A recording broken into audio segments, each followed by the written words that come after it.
Mesdames, Messieurs, bonsoir. Bienvenue dans votre grande édition du soir.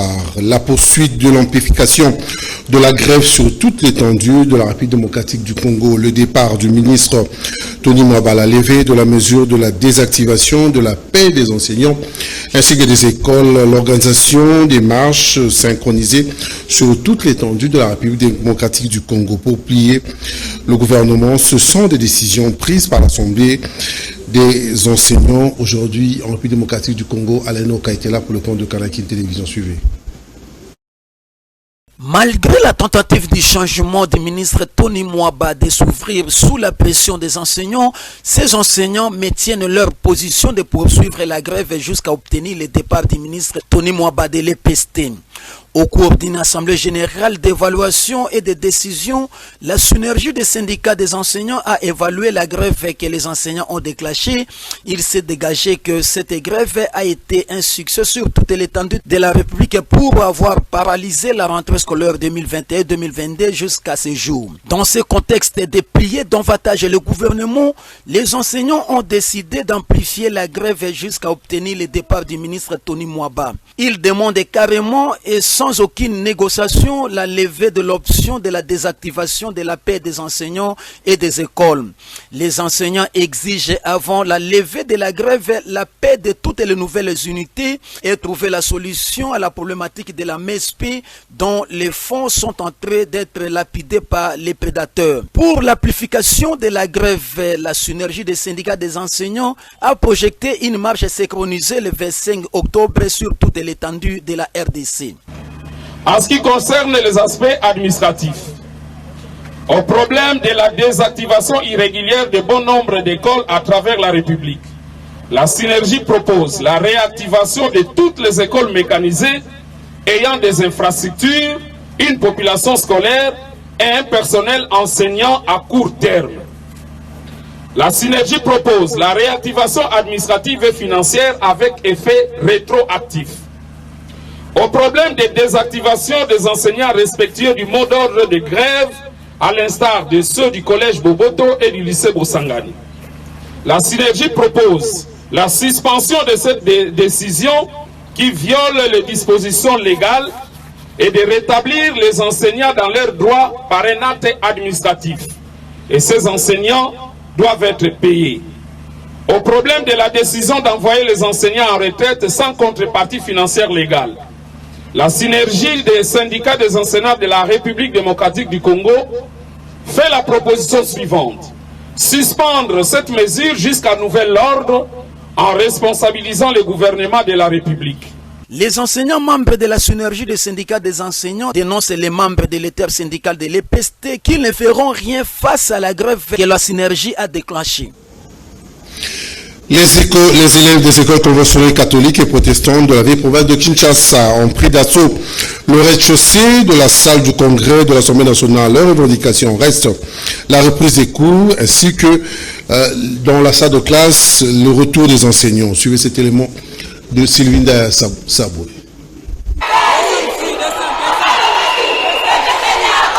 Les élèves des écoles conventionnées catholiques et protestantes de la ville de Kinshasa, après près 4 heures de prise d'assaut du rez-de-chaussée de la salle du congrès, ces invités surprises, peut-être pas désirés des députés nationaux, scandaient des chants, banderoles à la main, avec comme écrit « Nous voulons étudier ». Les Bleus-Blancs maintiennent leur pression sur le bureau de l'Assemblée nationale. Leur revendication reste la reprise de cours, que leurs enseignants reprennent la craie blanche. Ça fait déjà 3 semaines que nous n'avons pas encore étudié. Donc c'est là que pour revendiquer, il n'y a rien du tout qui marche. Et les professeurs veulent être enseignés.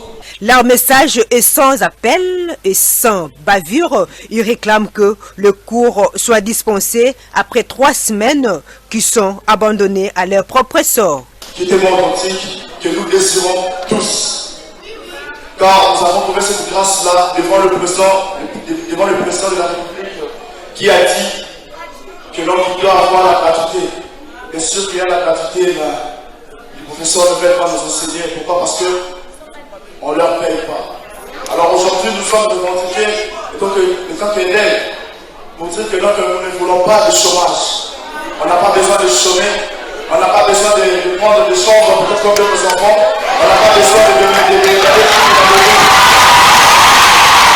Ces mots de Jean-Marc Kabound, premier vice-président de l'Assemblée nationale, ont été en présence dans la salle du congrès de tout le bleu blanc, des écoles conventionnées. C'est dommage que vous soyez venus ici, en ce moment vous devriez être à l'école en train d'écouter. C'est aussi dommage que vous soyez des victimes d'une mésentente entre le parent, entre le gouvernement congolais et vos enseignants. Je crois que vous êtes des innocents. En principe, à 7 heures, vous devez être à l'école. En même temps aussi, je constate que ceux qui devaient revendiquer, ce sont vos enseignants plutôt que vous-même. Très motivés dans leur démarche, les élèves espèrent auprès des autorités publiques de réponses favorables à leurs préoccupations après leur sortie de la salle du congrès. Restons toujours dans ce chapitre où, après les revendications des élèves, le premier vice-président de l'Assemblée nationale, Jean-Marc Kabound, a tenu à expliquer aux élèves l'article 43 de la Constitution et le bien fondé de l'article 43 qui parle de la gratuité de l'enseignement ici en République démocratique du Congo, qui a été lancé par le chef d'État, Félix Antoine Tshisekedi. Il est au micro de Sylvie Ndayasaboui.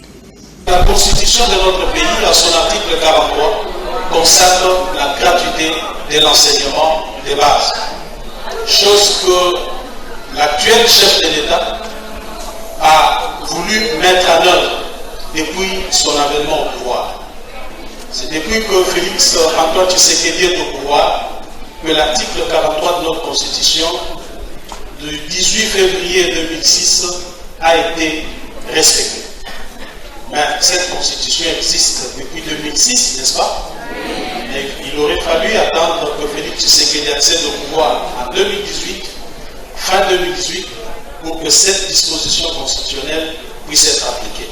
Je ne voudrais pas appeler ça réforme parce que c'est une exigence constitutionnelle qui a été bafouée par d'autres dirigeants qui ont géré ces pays avant lui. Et maintenant, aujourd'hui, cette gratuité pose des problèmes, n'est-ce pas? Oui. Et maintenant, parce que ça pose des problèmes, il y a un problème dans la société. Est-ce que c'est par la violence, c'est par le désordre qu'on va le résoudre? Nous allons le résoudre dans la paix et dans la sérénité. Et vous avez dit ici que vos enseignants ne veulent pas enseigner parce qu'on ne les paye pas.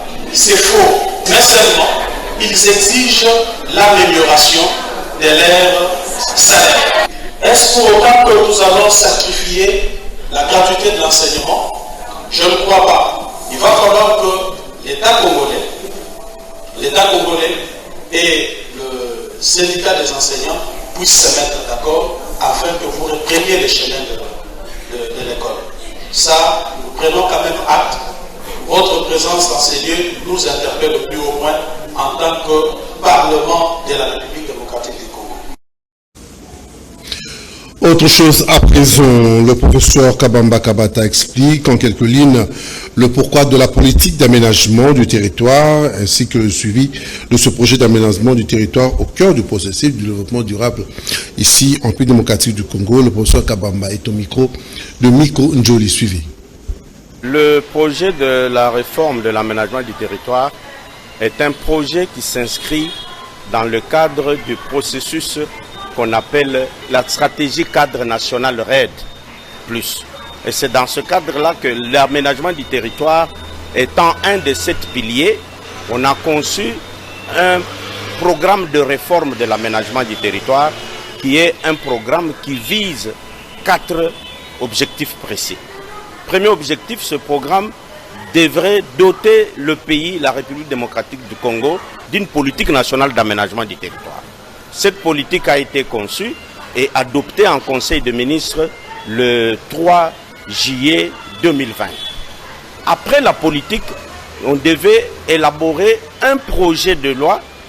D'abord, c'était un avant-projet et c'est devenu un projet de loi relatif à l'aménagement du territoire qui a été adopté en Conseil de ministres le 18 septembre 2020 et qui est transmis à l'Assemblée nationale et qui, nous l'espérons, pourra être traité au cours de cette session parlementaire de septembre. Après cela, nous devrions, dans le cadre de cette réforme, prévoir des guides méthodologiques pour l'élaboration des plans provinciaux d'aménagement du territoire, des plans locaux d'aménagement du territoire et des plans simples d'aménagement du territoire au niveau des groupements et des terroirs au niveau de la base. Quand nous aurons élaboré ce guide, en concertation et en consultant l'ensemble des provinces, ces guides pourront permettre à toutes les provinces d'élaborer leurs plans provinciaux et à toutes les entités territoriales décentralisées d'élaborer leurs plans locaux d'aménagement du territoire. Après ce guide, nous allons travailler à l'élaboration du schéma national d'aménagement du territoire et nous l'avons déjà commencé. Le problème, c'est que le schéma national d'aménagement du territoire exige beaucoup de données et impose une durée assez longue pour arriver à avoir un schéma cohérent. Et nous pensons et espérons que d'ici 2023-2024, nous pourrons avoir un schéma national d'aménagement du territoire et des plans provinciaux d'aménagement du territoire qui vont avoir pour rôle de donner les grandes orientations sur la façon d'affecter les activités, d'optimiser l'usage des terres et de faire en sorte que le territoire puisse fonctionner de façon cohérente pour que la RDC soit un pays attractif, compétitif économiquement, assurant le bien-être de sa population et dans le respect de l'environnement. Le président de l'Horizon pour l'Humanité, Jean-Pierre Bolanga, rassure qu'il y aura une forte mobilisation entre l'entérinement de l'équipe de la CENI sur la présence de Kabamba. Et ceci, le président prenait l'ordonnance de valider Kadima en qualité du président de la CENI. Il est au micro d'Alain Oka. Suivez. La nouvelle portant entérinement de M. Kadima et une partie des animateurs de la commission électorale indépendante au niveau de l'Assemblée nationale a été vraiment une nouvelle qui a choqué plus d'1 million de Congolais. Nous sommes choqués. Pour nous, ça a été un coup d'État contre la démocratie et contre l'État de droit. Mais ce Kadima est un produit de la corruption. Il ne provient pas d'un consensus ni d'une quelconque élection. Il a été choisi d'une manière arbitraire par M. Dodo Kamba et son groupe qui est reproché aujourd'hui de la corruption. Et voilà que Mbosso, qui représente une grande institution telle que l'Assemblée nationale, va entériner la candidature de M. Kadima. Le même cause produit les mêmes effets. Nous disons que de la même manière que le président de la République avait refusé de prendre une ordonnance portant nomination de M. Malonda comme étant le président de la Commission nationale indépendante, il fera la même chose. Il va utiliser la sagesse, parce qu'en droit on dit la fraude corrompt tout. Raison pour laquelle nous disons non à l'entérinement de M. Kadima, qui est le produit d'une fraude, et puis qui est le produit d'une... Je manque même le mot. Tout le monde est choqué pour que l'état de droit soit préservé à la République démocratique du Congo, que le président de la République agisse avec sagesse, qu'il ne puisse pas prendre une ordonnance portant nomination de M. Kadima, sinon ça serait un coup d'État contre la démocratie et contre l'état de droit. Et nous n'allons pas croiser les bras, nous de la société civile, avec toutes les forces vives de la République démocratique du Congo, nous allons nous lever comme un seul homme pour barrer la route à cette nouvelle dérive dictatoriale du pouvoir. On ne va plus nous imposer un certain Kadima qui sort de l'arbitraire. Sinon, ça risquerait même de plonger le pays dans le chaos. Et nous disons non à cette nouvelle aventure.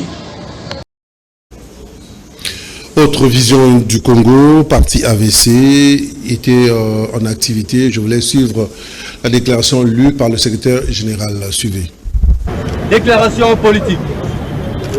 Les forces politiques et sociales alliées à l'IDPS réunis en séance plénière extraordinaire dans notre siège sur 5 de l'avenue Triomphale, quartier Salongo, dans la commune de Kassabougou, ont rendu avec minutie le processus de désignation des membres de la centrale électorale et font la déclaration dont la teneur suit. Les forces politiques et sociales alliées à l'IDPS notent que l'entérinement du procès verbal de désignation des membres de la CENI intervenu le samedi 16 octobre 2021 à l'Assemblée nationale à la suite de son dépôt par les confessions religieuses a répondu au choix du quinquennat du président de la République, celui d'enraciner dans notre pays un état de pratiques démocratiques, des droits avec comme appendice le respect des textes ainsi que celui des institutions.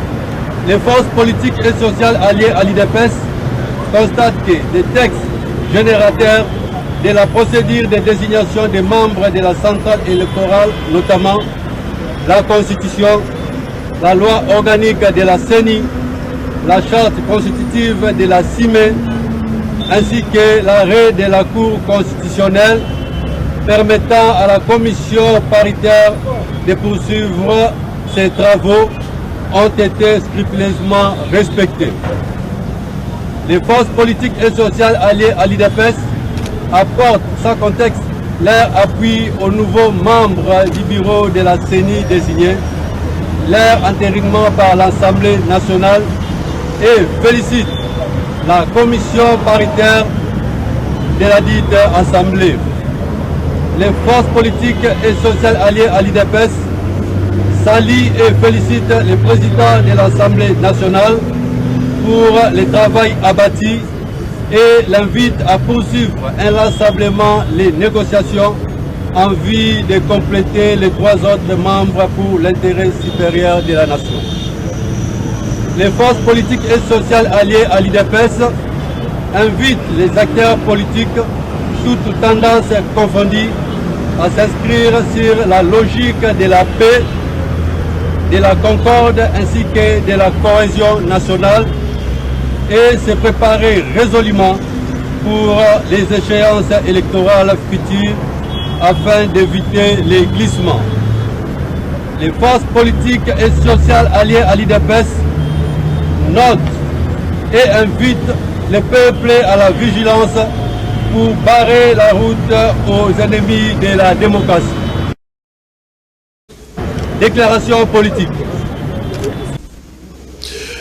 Pratiquement un lac artificiel a eu lieu domicile sur l'avenue Boula. Nous sommes dans la commune de Bondalungwa. Depuis que la saison de pluie a commencé, plusieurs avenues de cette commune connaissent de sérieux problèmes. Suivez cet élément de Choming Kassian.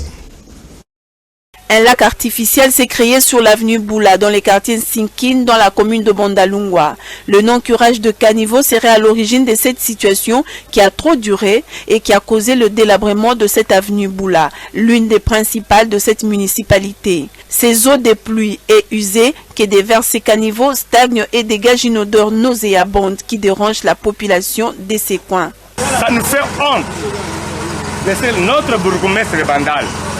Je ne sais pas son nom, je ne sais pas là où il est venu. Pendant ce n'était pas comme ça, mais nous sommes en train de regretter avec le bourgmestre. Depuis qu'il est nommé ici bourgmestre de Bandal, il n'est pas venu consoler notre entité. Il n'est pas venu consoler notre entité. Nous sommes en train de regretter. Il est le bourgmestre de Biro ou bien le bourgmestre de notre entité. Tout d'abord, c'est le peuple d'abord. Mais vous êtes un bourgmestre donc de bourgmestre de la commune de Bandal. Vous ne voulez pas faire ce que le peuple d'abord aime. La population du quartier Sinkin sollicite l'implication des autorités municipales afin de réhabiliter cette avenue. Voilà, c'est sur cette note de la célébrité dans la commune de Bondalungwa où Kinbopeto n'existe pratiquement pas. Tout nous met un terme à cette nouvelle édition. Merci de l'avoir suivi. Alain Noka était à l'édition. Koupar Bola à la caméra, Freddy Takidi à la réalisation. L'info continue sur la chaîne YouTube de Kanakin Télévision. Kanakin YouTube, la rediffusion c'est à minuit. Et puis demain, vendredi à 7h, toujours sur la même chaîne, la télé-vérité. le choix de la différence. Allez, moi je vous dis bye bye.